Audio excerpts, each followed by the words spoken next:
هم الذين يقولون لا تنفقوا على من عند رسول الله حتى ينفضوا ولله خزائن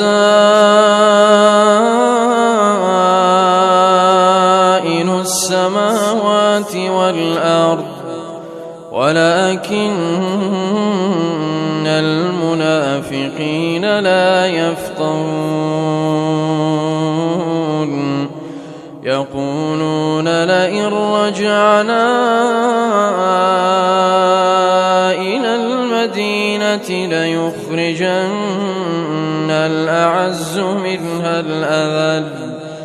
ولله العزة ولرسوله وللمؤمنين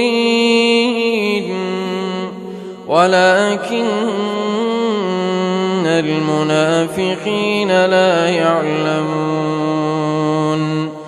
يا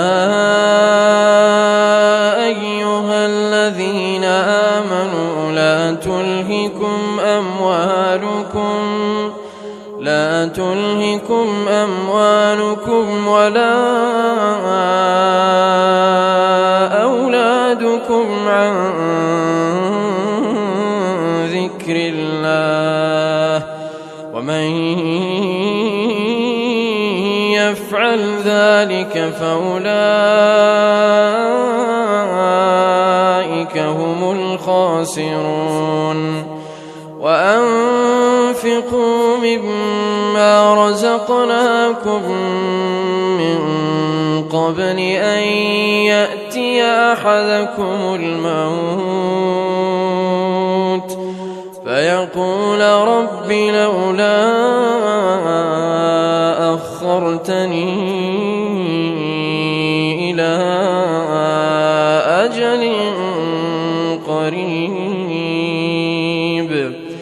فأصدق وأكن من الصالحين ولن يؤخر الله نفسا إذا جاء أجلها والله خبير بما تعملون.